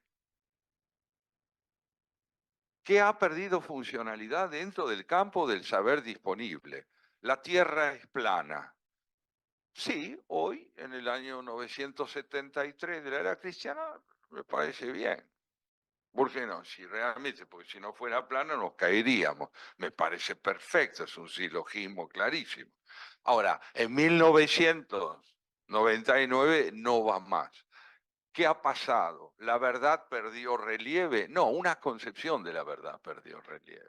Entonces a mí me parece que aprender a preguntar significa entender cuál es el repertorio de valores y convicciones que siguen en nuestra época teniendo algún protagonismo, pero ya no tienen más vigencia. Fíjense ustedes, estoy planteando un problema, ¿no? ¿Qué pasa en el orden social? Hasta ahora nosotros sabíamos, por ejemplo, que había 2 sexos, ¿no? Varones y mujeres. Ahora no hay más 2 sexos, hay varios más. No, pero en realidad desde el punto de vista biológico, el punto de vista biológico es un punto de vista. La cultura, las creencias, los prejuicios, las desmesuras de una época, hoy nos llevan a caracterizar la identidad sexual como un sentimiento de pertenencia a un sexo o a otro. Yo no digo que esté de acuerdo con esto, digo que esto es lo que pasa. Esto es lo que está ocurriendo. En consecuencia, esta movilización de aquellos saberes que respondían a preguntas preestablecidas nos llevan hoy a hacernos nuevas preguntas. ¿Qué vamos a hacer con el varoncito que se siente nena? Vamos a decir que está loco, que está enfermo, que lo maleducaron. También, pero no solo, no conviene. No conviene, conviene entender qué pasa. Conviene entender cuál es la crisis sociocultural, psicológica y familiar que determina este tipo de situaciones. Por eso las preguntas son peligrosas. Son muy peligrosas porque nos llevan a un estado de profundo insomnio respecto del estado en que dormíamos seguros de nuestras respuestas. Hoy en día no hay campos del saber que no estén afectados por el insomnio. Lo que debemos tratar de entender es si queremos formar parte de los que no pudiendo dormir aspiran a estar lúcidos o sencillamente preferimos dejar de lado en manos de otros las preguntas que importa hacerse.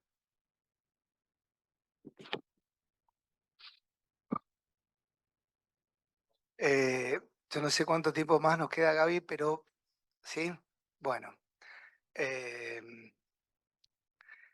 A mí me costó convivir con las preguntas y con las dudas, y sobre todo desde la profesión.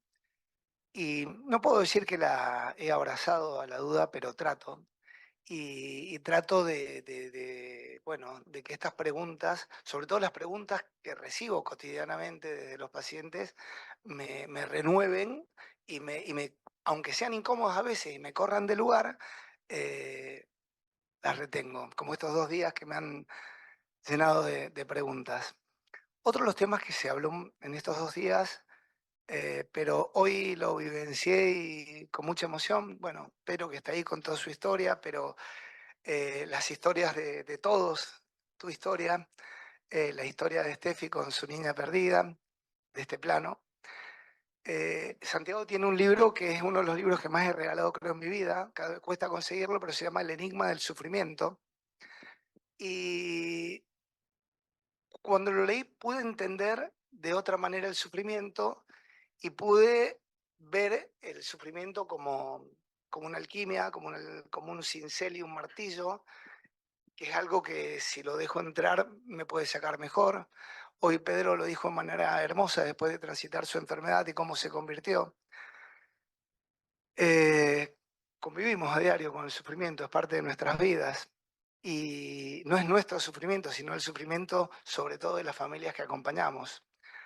Me encantaría que nos dijeras algo en tu mirada sobre esto. Tengo 3 días. Gracias. Ese libro, El enigma del sufrimiento, nació de una distinción que me pareció interesante explorar, que es la diferencia entre el dolor y el sufrimiento. Yo creo que el dolor es lo que se adueña de nosotros a raíz de un malestar de mayor o menor magnitud en cualquier orden de la vida, desde el psicológico hasta el físico. El dolor es un intruso, cae sobre nosotros, desde nosotros, desplaza el protagonismo que creíamos tener sobre nuestra vida y nos impone una realidad a cuya merced quedamos. Se me murió un hermano, falleció mi mujer, tengo un hijo muy enfermo. Todo esto cae sobre nosotros y transforma nuestra subjetividad en un ser pasivo que está a merced. Yo creo que el sufrimiento es la capacidad de tramitar el dolor para recuperar protagonismo subjetivo. ¿Qué voy a hacer yo con estas circunstancias? ¿Qué voy a hacer yo con esto de tener un hijo gravemente enfermo? Me voy a agotar en la desesperación, la melancolía y la impotencia, ¿O puedo hacer algo con esto como para poder convertirme de nuevo en alguien que convierte a su dolor en algo que está dentro de él como sujeto sufriente? La etimología de las palabras no es casual, es uno de los mayores enigmas del lenguaje. El verbo sufrir quiere decir soportar un peso. El acento no está puesto en el peso, está en el soportar. Soportar un peso es ser persona, es ser sujeto. Cuando hay capacidad de soportar el dolor tiene lugar en el sujeto, no lo desplaza, no lo echa un cosa, no lo abruma, no lo aplasta, le permite sobrellevarlo, tramitarlo, convivir con él y eventualmente no solo hacer algo con él, sino que ese dolor haga algo con él en términos de persona, ¿no?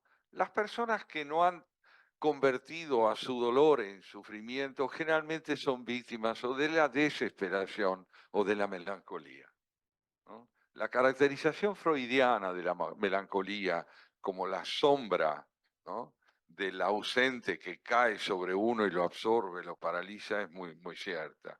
Me parece a mí que hacer algo con el dolor es una de las funciones primordiales de la educación. Educarse es aprender a sufrir. Pero esto no es una apología del estoicismo.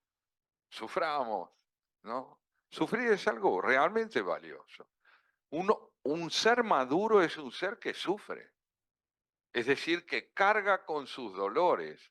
Una vida sin fracasos no es humana, pero una vida que tramita sus fracasos es superhumana. Realmente es madura, lo que se dice madura. Como el dolor está mal visto y el sufrimiento generalmente está homologado a la tristeza, creemos que lo importante en la vida es ser feliz. Permítanme decirle que yo considero que es imposible ser feliz. Es posible conocer la alegría, pero no la felicidad. Porque la felicidad es un estado estático, es un éxtasis. Quiero ser feliz para siempre, es decir, un cadáver. Claro, pues no se mueve más de ahí. Donde hay alegría, hay oscilación. La alegría es siempre transitoria, va, viene, nos enriquece, se retira. Es como una musa, ¿no? Es histérica, va y viene. Entonces, quiero decir con esto que promover la alegría es promover el sufrimiento, en tanto implica hacer algo con el dolor. Eso fue lo que me llevó a escribir ese libro y no la impresión de que estamos condenados al dolor. Puro aprendizaje, maravilloso. Bueno, también se habló de empatía, cómo desarrollarla, si es enseñable, si es aprendible. Y ayer vos, Fer, comentaste esto de la mirada con los pacientes. Recién yo decía de aprender del instinto de los sentidos o del contacto con la naturaleza, como ayer contaste de Cande, ese viaje por el mar y que tantos días que estuvo también. Y creo que el sentido de la vista tal vez sea mucho más de lo que tenemos nosotros idea como médicos, porque cuando vamos a hablar de alguien destacado, mi amigo Santiago, es luminoso, es brillante, o el que está del otro lado es oscuro. O sea, creo que hasta la vista hasta nos ha determinado gran parte del lenguaje. Entonces quería traer un poco el término de lo que se dice mirada apreciativa. Es aquella, como decía Goethe, trata a alguien por lo que es y le permitirás que siga siendo eso que es.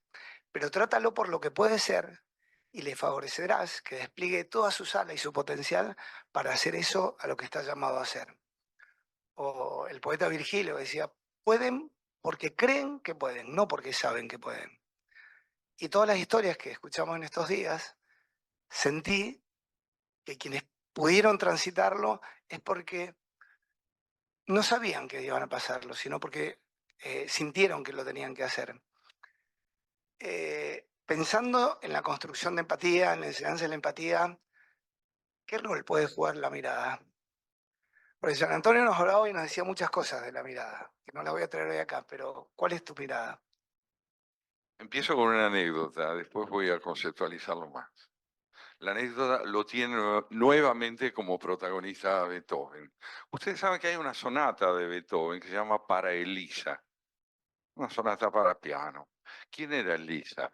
Elisa era el seudónimo de la amante de Beethoven.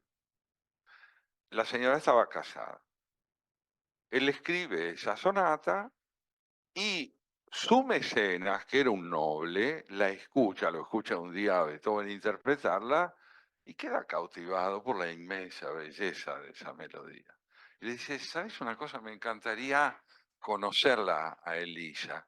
¿Por qué no organizamos aquí en mi castillo un recital y la invitas a que venga con su esposo y invito a otros amigos, pero de paso la conozco? Y así fue. Se hizo la reunión, ella vino con su marido y Beethoven tocó la sonata.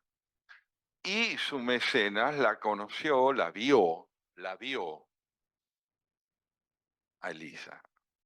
Cuando se fueron todos y quedaron los dos a solas, y mientras los sirvientes recogían todos los restos de la comida que había tenido lugar, le dice el mecenas, decime, bueno, el che no se usaba en Alemania en esa época, decime, che, ¿esa era Elisa? Y Beethoven, que tenía unos ojazos negros impresionantes, lo mira y le dice, no, esa no. ¿Qué le quiso decir? Naturalmente, lo que estaba viendo su mecenas no era la mujer que lo cautivó a Beethoven, estaba viendo una señora que a él no le parecía nada interesante.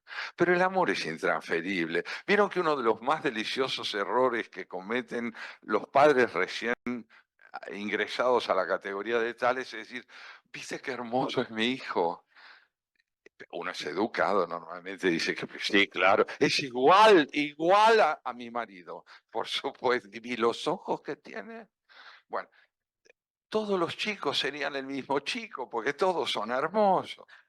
¿No es cierto? Entonces conviene ser moderado a veces en la idea de que la universalidad de la belleza del propio hijo o del propio ser que uno ama es válida para todos. Lo que Beethoven quiso decirle a su mecenas fue algo que vale para lo que vos preguntás. La mirada construye al otro, lo construye. Del otro lado no hay alguien que objetivamente es bello, significativo o bueno. Ortega y Gasset decía que la belleza es una composición. Es una composición, es el efecto que otro genera en nosotros por obra de lo que despliega desde sí mismo hacia nosotros. En consecuencia, la mirada lo que lleva adelante es el reconocimiento de una presencia inédita. Otro error convencional que con los años uno aprende a no cometer es sacar la foto de la novia o del novio de uno y decir, vamos a ver qué linda que es o qué buen mozo.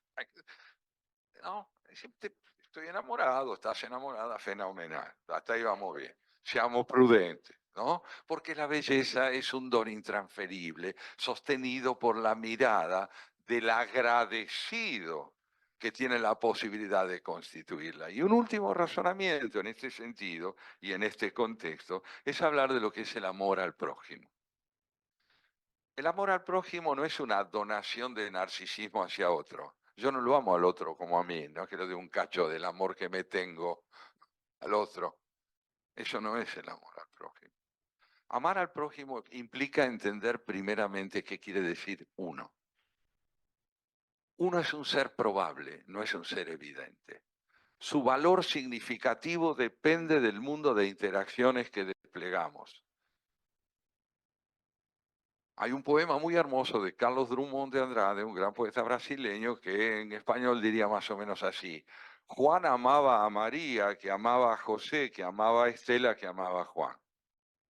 Lo cual quiere decir, de pronto hay un hombre que para una mujer deja de ser significativo, porque ya no puede estar más con él, y hay otra que se enamora perdidamente de él. El valor significativo es lo que constituye la identidad que nos sostiene. Si yo tengo sentido para alguien, si hay alguien que me hospeda en su sensibilidad como un prójimo, entonces me ama.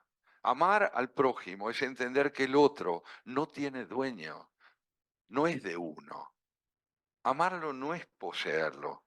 En español existe un verbo maravilloso que en francés, en inglés no existen, ¿no? Es una de las ventajas de nuestro idioma en ese sentido. Otros tienen otras. Nosotros distinguimos el querer del amar. Cuando yo le digo a alguien te quiero, le estoy diciendo no te tengo. No te tengo. Te quiero quiere decir no te tengo. Te quiero quiere decir no te puedo tener. Y eso es amar. Amar es no convertir al otro en objeto de dominio de uno. No hay nadie más extraño para uno a lo largo de una vida que aquel que amamos. ¿Quién sabe cuál es la identidad de un hijo? ¿Quién sabe cuál es la identidad de su pareja? ¿Por qué tenemos amigos?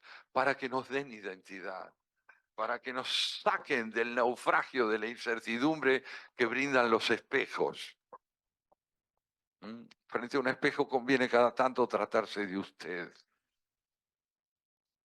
¿No? Sí, realmente.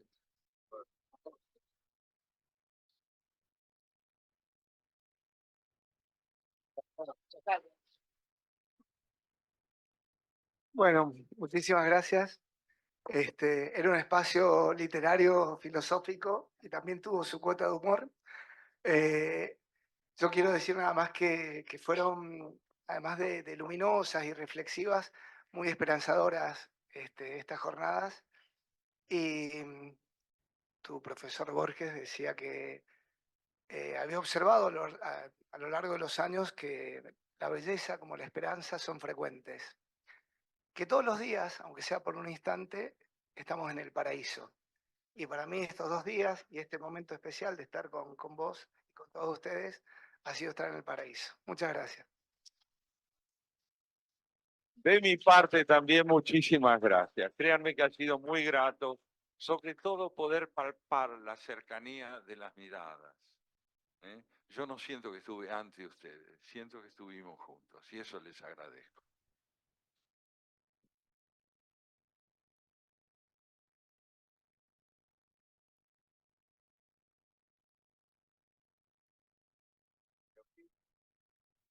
Bueno, después de todo esto, cuesta decir algo. Simplemente gracias a todos. Estamos cerrando estas 2 jornadas. Estamos súper contentos y súper agradecidos con todos los participantes, con el principio hasta el final, toda la gente que participó, que colaboró, con todos nuestros colaboradores y compañeros que trabajamos juntos para lograr esto. Así que, bueno, felicitaciones a todos, gracias a todos por su interés y por venir.